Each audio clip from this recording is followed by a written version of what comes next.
In the next 30 minutes, private transport operators will embark on a sit-down strike on Monday after months of failed attempts to get government to scrap taxes in the price build-up of petroleum products. The very day the two deputy energy and transport deputy ministers they came and they were lecturing. And so you strike? Yes, that is our last strength, our last option. We hear from Transport Ministry, which wants the strike suspended. Also, tonight, 44-year-old Mashood Mohammed Kujo from Myong in the... Very excited for being recognized as the national best farmer in the country 2021. I'm so excited. But with a house of its choice, and then you look at the overall regional best farmer, they are doing that trust cycle.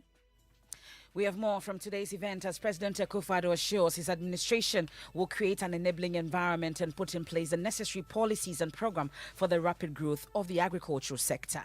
A week ago, I was who would accept e-living, but having listened to officials in government, I was convinced to accept a departure from my original no to accepting a 1%. Tonight, minority in parliament claims no agreement has been arrived at on the electronic levy, even though Haruna Idrisu stated he has softened his stance and asked for a reduction to 1%. If it becomes necessary for us to move to the middle, we will communicate that to our caucus, and every member of that caucus will have to fall in line. We are running a caucus, we are not running an individual enterprise. The caucus position is that we are not for it. We'll also hear the clarifications for Haruna Idrisu's earlier position and later in showbiz. Yamishramu Ganama Yamishramu Sema Mia Fidani Amatachi Wako Yendi now Intima Faduku Momu Yamkoje. As we celebrate Daddy Lumba, we ask what your favorite song is.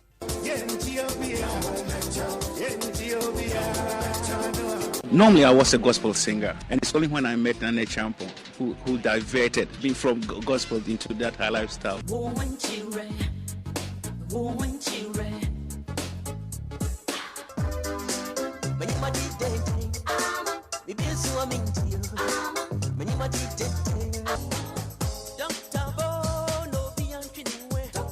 I'll get to hear which one is your favorite. That's and more in tonight's edition of Farmers Day, edition of News Night here on Joy 99.7 FM. We're also streaming live on Facebook.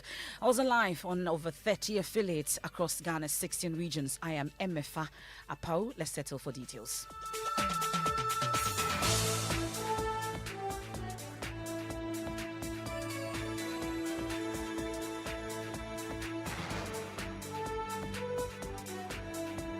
Many thanks for your company. This is your home of independent, fearless and credible journalism. Tonight, private transport operators have served notice that they will embark on a sit-down strike from Monday, December 6th, in protest of what they describe as nuisance taxes, bloating the prices of petroleum products. Now, this follows months of failed attempts to get government to scrap the stabilization levy, another tax component of the petroleum price build-up. We'll hear from the Deputy Transport Minister shortly on this, but you also recall that sometime back they had to suspend this particular action after assurances that they would get what they want and it will be contained in the 2022 budget. But it appears that did not happen. Let's hear from the convener of the Coalition of Private Road Transport Operators, Abasi Moro, who says they will return until government heeds their call. No, you see, the fuel price itself is around 3.55, and we said some of the nuisance taxes to be scrapped. You see, I don't know what is wrong with that. I don't know. I'll keep wondering who has been advising government on this fuel issue, in the sense that government is not prepared to listen to what we are saying. We are saying we have observed some nuisance taxes which will be taken away, not the window 1 peso, 2 peso issue. The very day the two deputy energy and transport deputy ministers they came and they were lecturing. I mean, they spoke. They were not solving the problems of which we petitioned them. So I don't think they have anything meaningful to offer. And so you strike? That is our last strength, our last option. That is our last option.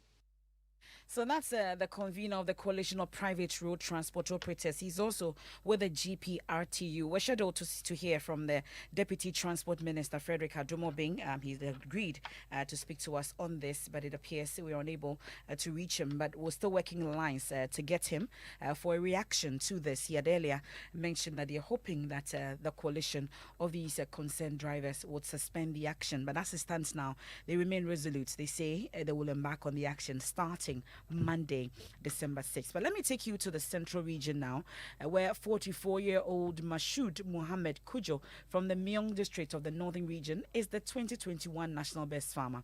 He beat 164 others at the 37th Farmers' Day celebration in Cape Coast in the central region. So he receives a 2-bedroom apartment at a preferred location in the country, plus 600,000 cedis and other incentives for emerging the best in the country. Alaji has a maize farm of about 850 acres, soybean 2,387 acres, rice 500 acres, cowpea 20 acres, groundnuts 40 acres, tomato 19 acres, okra 43 acres. That's not all. Sorghum 40 acres, mango 13 acres, teak 11 acres, share 4 acres, acacia 1,000 stands, cashew 1,500 stands, dawa 2,000 stands. And in terms of numbers, Alaji has poultry layer 10,930, cattle 714, sheep 640, goats 1,300, broiler 8,400, guinea fowl 7,000, turkey 185, duck 265, geese 80, special bass 5, and a fish pond containing tilapia and catfish. So, and that's the accolades for Mashood Mohammed Kujo. Now, he says the recognition will push him to do more. Oh, I'm very excited for being recognized as the national best farmer in the country 2021. I'm so excited. What you are doing, did you see it coming? Oh, yes. I saw this thing about a year ago. When we started upscaling our works, and then even though I started farming in the past 15 years, but I did not think of coming to this big platform like this. But about a year ago, when I started with so many things, I saw that no, possibly maybe one day Ghana will recognize my efforts in developing agriculture. So that's about a year ago I thought of it. So run us through what you do. They mentioned some acreages of maize and all of that. Run us. Yeah, basically what I do, and I'm so happy with it, is that I support so many outgrowers. Currently this year, 2020, I supported over 30,000 farmers. But in 2021, I supported 26,000 farmers. But personally, what I do is that I do soybean, maize, rice, and then soybean, which I do so much. So currently, I can even say my group, we are the largest producers of soybean in the country. Well, we produce no less than 40,000 metric tons per year for the country. And then personally, I do over 1,000 acres of 1,000 hectares. That's 250,000 acres of soya and maize, and then 500 hectares of rice. What do you want to see change in the farming sector? Knowing all the challenges? No, what I want to see is that I want to see so many youth coming into agriculture. Looking at things, it looks like farming is being left to only the young, the aged, or people who have retired. I will invite young people to venture into farming because farming is very profitable. It is also capital intensive as well. Well, I started with 4 acres. I started with 4 acres and I grew it. You know, people. What I would urge people to do is that don't be in haste to develop. Development is a process. So you start with 4 acres, you graduate to 10 acres, 20 acres, then that way. I started farming for the past 15 years, and this is where I am today. That's the 2021 National Best Farmer, Mashood Mohammed Kojo from the Myong district in the northern region. Also, the National Best Fish Farmer, Kweku Eshang of the Gomwa East district of the central region, also walked home with a 2-bedroom house. Sector Minister Hawa Kumsin says the gesture is meant to encourage people to go into fish farming.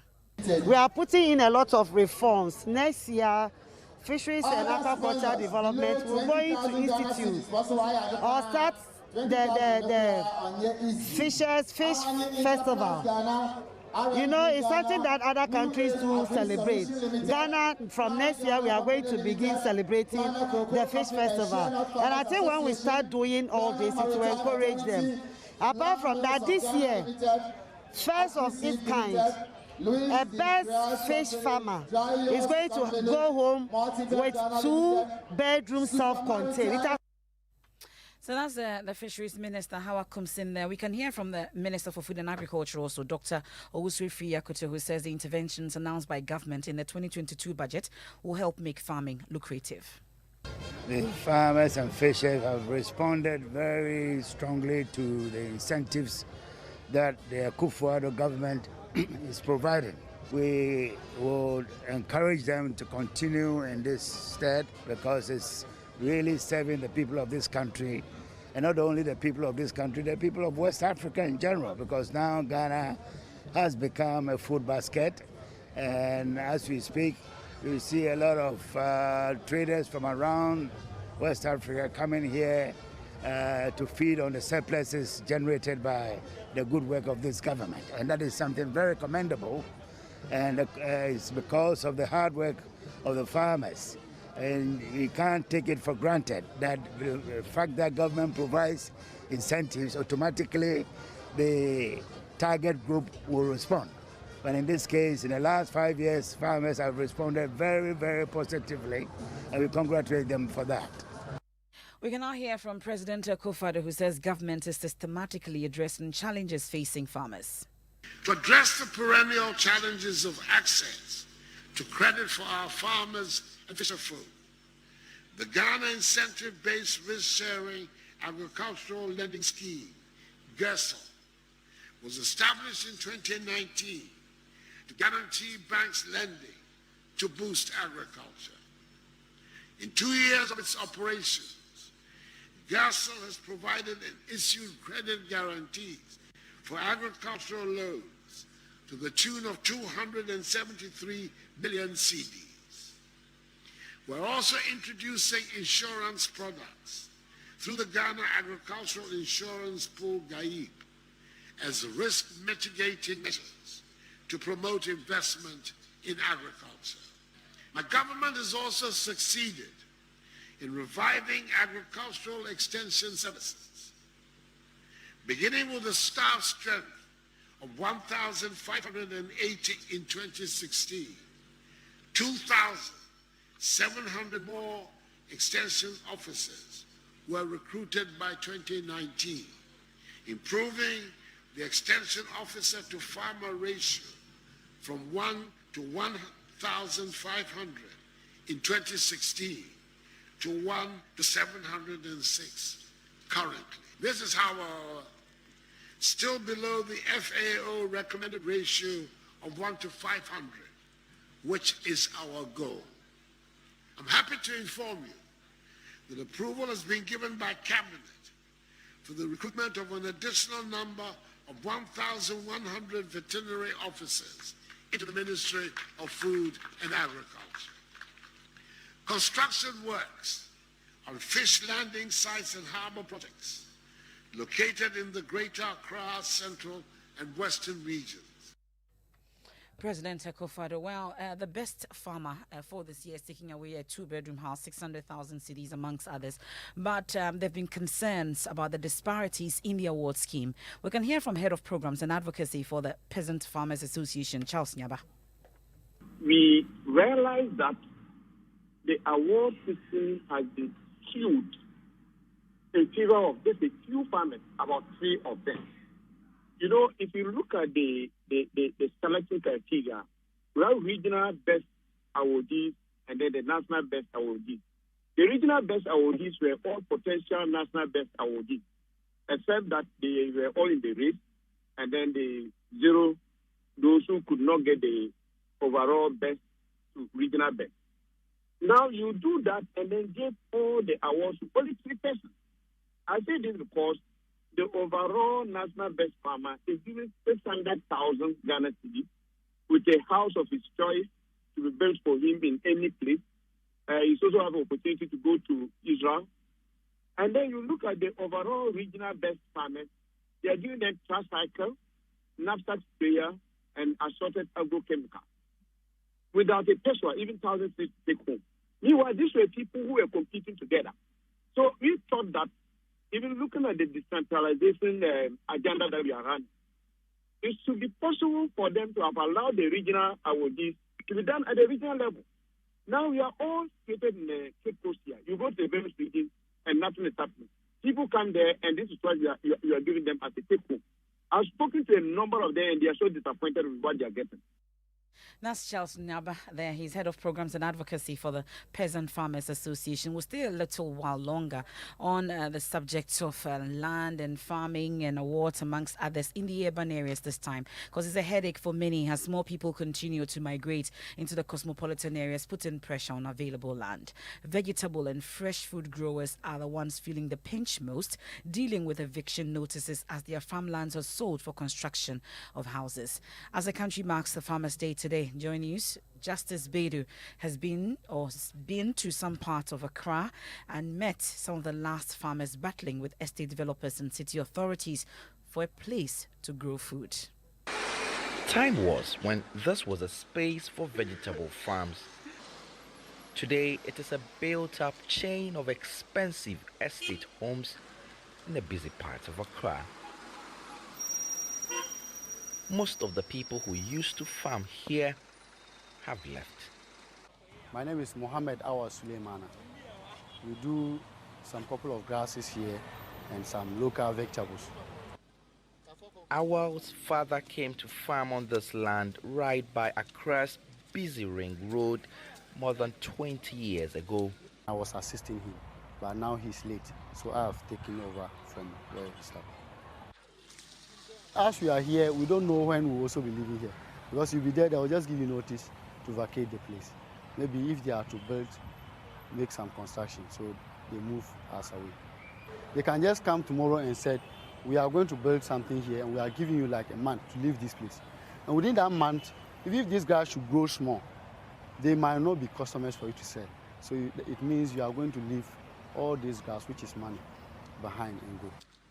Majid Ibrahim also farms a few meters away from Awal. He has recently been moved from where he used to farm when estate developers suddenly showed up one day and brought down his entire cabbage farm. There are no available lands in Accra now. We are 27 farmers sharing this small space. If we had land, we could do so much more. Cabbage, green pepper, everything. But the lands are not there. Cabbage, green pepper, Unlike the vegetables, you can't go to north to bring vegetables here. They will all dry on the way. So the vegetables are all taken from here. The women, they depend on us. They don't buy any vegetables from anywhere. They come here, that's where they get all the foodstuffs into the market. So if you send us away, who is going to produce food for us? Awal says he and his friends have consistently asked for help with secured land from the Agric Ministry and have not had any response.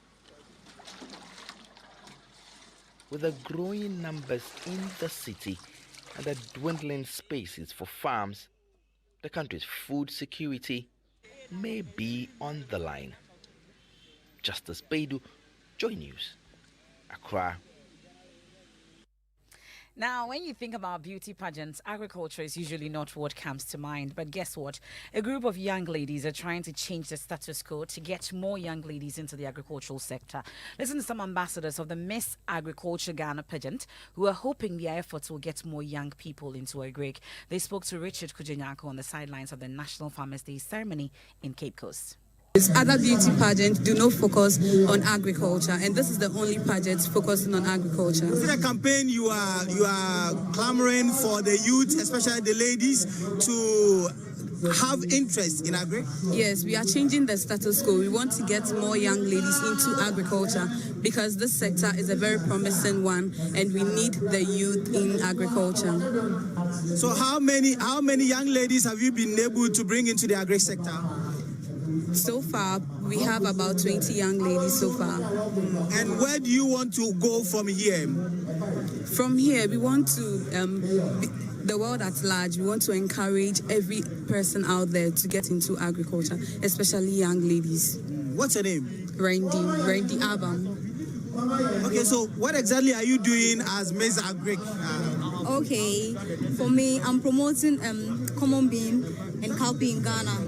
Because initially common bean was not produced in Ghana, but due to the hard work of some of us, we are now producing common bean here. So I'm promoting common bean in Ghana. That's Miss Agriculture there interacting with my colleague Richard Kojunyako once again. From all of us to the Ghanaian farmer, we say Ayuko and Happy Farmers Day. Now let's turn our attention from agriculture to some other stories. And Minority Chief Whip Mutaka Mubarak says the minority is unwavering in its position to reject the imposition of an electronic transaction levy, also known as the e-levy, by government. Now this comes after Minority Leader Haruna Idrisu stated that his stance has softened after hearing superior argument about the levy and asked for a further reduction to 1%. Listen to what he said. A week ago, I was no, would accept e-levy.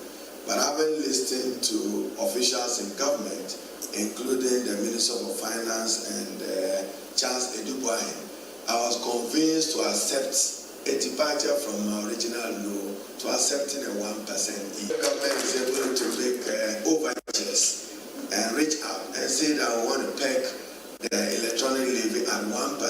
I'll have a difficulty convincing my constituency, but I take full responsibility because that should be our contribution to fiscal consolidation and our contribution to ensuring that the economy doesn't collapse on any of us going into the future. I'd also argue that the minimum threshold of 100 be adjusted initially. If you said I was an irresponsible minority, I said 500 Ghana. I've come down to 300 Ghana to begin with. That's the Minority Leader Haruna Idrisu yesterday, but former Deputy Communications Minister Felix Kwatio-Fosu on Good Morning Ghana today offered this explanation on behalf of the Minority Leader. From my discussions with him, he has permitted me to state on your program, quite authoritatively, that he will be joining all his 136 colleagues, making 137, to reject this budget any time it comes up, if all the 6 conditions we have tabled are not met in their current form, including 0% e-levy. This is the position of the minority leader as of this morning. All right. But there's actually a standing committee made up of 6 NDC members, and it's not just made up of parliamentarians. There are also senior NDC officials, including the General Secretary. They are the ones who have been mandated by the party to engage government. When they went into the discussions broke down on Tuesday. So as of yesterday, when the minority leader was speaking, there was nothing on the table, let alone any request for a reduction in the levy. Just that several scenarios were played out. So he posed a question, okay, if the thing is 0.5%, what are the implications? If it's 1%, what are the implications? If it's the threshold is 500, what are the implications? If it's 300, what are So that is what transpired. But his official authoritative position, the positions we've tabled in these 6 demands remain unchanged, remain unmoved. Well, we can now hear from the Minority Chief Whip Mutaka Mubarak, also the Aswasi MP, indicating that his side has reached no consensus with the majority over the approval of the 2022 budget and the concerns that they've raised. He spoke to my colleague Araba Kumsin. Minority Leader, listen to him clearly. He was referring to the discussion that we held, where we got into. Remember, in negotiation, you set your terms of negotiation. And first, and clear, we stated, until everything is agreed, nothing is agreed. And we started engaging and had the discussions and went on. It broke down along the line. Because of the terms of the negotiation, until everything is agreed, nothing is agreed. We don't have any. Our position is that we oppose the e-levy. The tidal waves issues we raised, the Ijapa we raise, the Ake we raise, the budget of parliament we raise.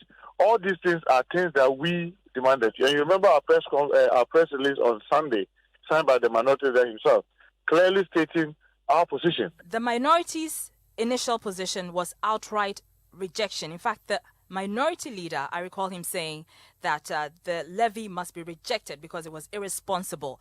Going forward, you intend to negotiate with government to bring it down to 1%. So you're not totally rejecting it. We are telling you that we have a position. And the position we went into the negotiation with was that, look, drop this e-levy, come with a bill, let us do further consultation, and then see how we can build consensus with. That's the position we entered into the negotiation with. And we are saying that you can't go to a negotiation table without moving, without making shifts. Government have to move to the middle. We have to move into the middle. But because there was no an agreement, it's like everybody gets up and goes with what he came to the table. So there's no an agreement. And where there's an agreement, we'll definitely communicate to the public that, look, after extensive consultation, ABCD has happened. Some of your members are demanding an outright rejection of this levy. You say that even though the government has indicated that it is going to decrease the percentage, there has not been any discussion between the two of you, two sides, on this matter. You're waiting to have a discussion, negotiations, to have a shift from this. But your members don't want a shift. They just want an outright rejection. What do you make of that? Obviously, if it becomes necessary for us to move to the middle, we will communicate that to our caucus that, look, after the extensive discussion, this is where we are. And obviously, every member of that caucus will have to fall in line. We are running a caucus, we are not running an individual enterprise. The caucus position is that we are not for it. That's the Minority Chief Whip, Mutaka Mubarak, there interacting with Joint News Editor Araba Kumsin. Meanwhile, Senior Research Fellow with the Institute of Statistical, Social and Economic Research, Professor Charles Akka, tells Joint News the levy must be totally scrapped or spread across all payment channels. I would have preferred that totally withdrawn. In other countries where they tried it, it's 0.5%, even that it was resisted, some 1%. I've never known any country that is doing more than 1%. Okay, so I think ISA and others have proposed 0.5%. If government still insists on continuing, I would probably have suggested I should come down furthermore. But what we are asking is that even if the government wants to still keep it at whether it's 0.5 or 0.8 or 1% as the minority is proposing, it should not only be restricted to Momo transactions, because then what you realize that government will not get the expected revenue. In Uganda, people switched. Many of the middle-income people and rich people, they switch to bank transfers, fund transfers, bank deposits, checks in transferring the money. If you have to send 10,000 Ghana cedi, 5,000 Ghana cedi for such huge... That's the Senior Research Fellow with the Institute of Statistical, Social and Economic Research there, Professor Charles Akka.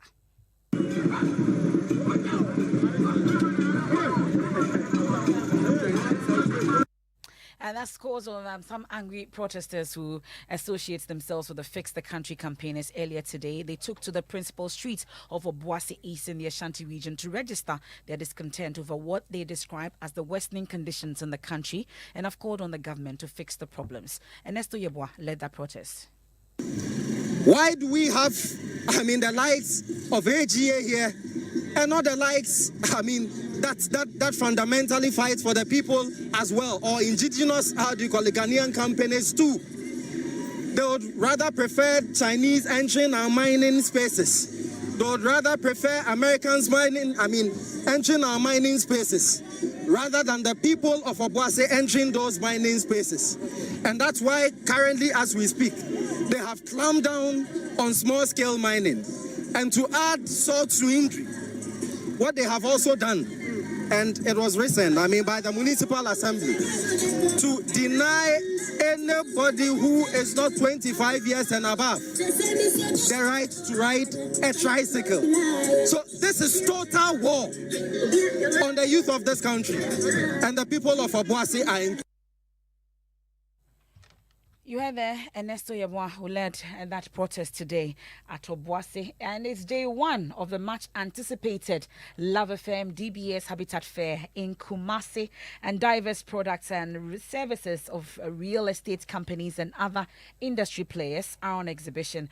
Mona Lisa Frimpong reports that hundreds of patrons are trooping in to the Kumasi City Mall for enquiries and purchases. I'll take you to Kumasi shortly, but let's head to the Junction Mall.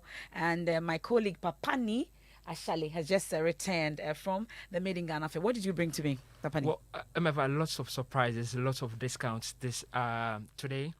Most of the people over there announced a lot of discounts. So between, from what I heard, between 10% to as high as 24% discount on most of the products there. So what are you looking for? There's everything there. And I can promise you a lot of them are made up of solely 100 made in Ghana products. So you go to the stands for food, for apparel, dresses. What are you looking for? Right from the north to the southern sector, there's everything that you need for your pet, for your family. I mean, basically, there's everything there, Emefa. Okay, so you haven't answered my question. What did you bring to me? I was really running away from that. You're taking me there after the news. Well, I would ask Evans if I have that permission to do that. Okay, Papani, so I'm sure that we are on till Sunday, and it's just day 2 of the Joy Prime Made in Ghana Fair. And I know what I want. I want kente. Can you give me that? No, you can't. Okay. So we'll see about that. I'll take you there. And you can also make your way to the Junction Mall for the Joy Prime Made in Ghana Fair, whilst we also try to build a home in Kumasi. I am trying to get a land in Kumasi as well, so that to build or to buy, and Parker Wilson will definitely sort me out there. But it's time for showbiz, and we all know him. He's a household name. And today, on all the Joy platforms, we'll be celebrating one of the pioneers of high life music. We're already celebrating him throughout the day. It's Farmers Day holiday, and what a way to celebrate it with Lumba. I've been asking some of you what your favorite Lumba song is. Let's listen to some of you. Danny Lumba is one of the living legends in Ghana here. He's one of the best high life artists that I knew when I was growing up. And one of his best songs I can think about was Yentiobia. It's one of the hits that I knew that the Lumba have shake the country. Yentiobia.